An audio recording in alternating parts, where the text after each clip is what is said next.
So I'm here with Peter Pitts. Peter, would you like to tell us a little bit about your organisation? Sure. I'm the president of the Center for Medicine in the Public Interest. That's a not-for-profit think tank. We do a lot of work on FDA reform. I'm a former FDA Associate Commissioner, as well as drug policy, a lot of work in communications and how health policy is evolving globally. So we see that there's been a significant industry turnout here today. What's your take on the attendance? Well, it's spectacular. This is really the Super Bowl of Part 15 hearings. I've never seen anything like it. People are here from industry, people are here from communications companies. People really want to find out what the FDA thinks about social media, but what we're really seeing is what other people think the FDA should think about social media. And it's a Part 15 hearing, which means it's a gathering of information.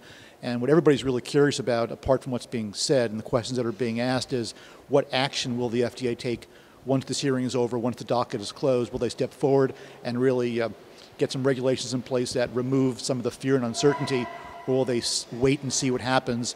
Not an uncommon regulatory response, but I think the FDA, under this new leadership of Dr. Hamburg, is going to take aggressive action to facilitate the use of social media, because they really recognize the fact that this medium really is a really potent tool for the advancement of the public health, in addition to marketing products that are a potent way too. So there's 5 primary questions that the FDA asked that the public answer in this hearing. Do you think they're the right questions? Well, whether it's 5 questions or whether it's 10 questions or whether it's 1 question, the important point to get across is social media is here to stay. It's not a fad. It's got an important impact on the public health, and there are important regulatory concerns. And I think the big question is the absence of predictable FDA guidance restricting the responsible use of social media by pharmaceutical companies to share regulated information in a user-friendly and responsible way, because when industry is absent, nature reports a vacuum, and that vacuum is filled with snake oil salesmen and internet drug dealers and unscrupulous trial lawyers, everybody except people who are regulated, which is certainly not the way to go. Yes. So do you think that the public in general are fairly represented here? Do you think they really understand what this is about here today? No, certainly not. I don't think the public understands what FDA regulation means. They don't understand what pharmaceutical companies or other healthcare regulated industries do. At the end of the day, what the public understands is what they see.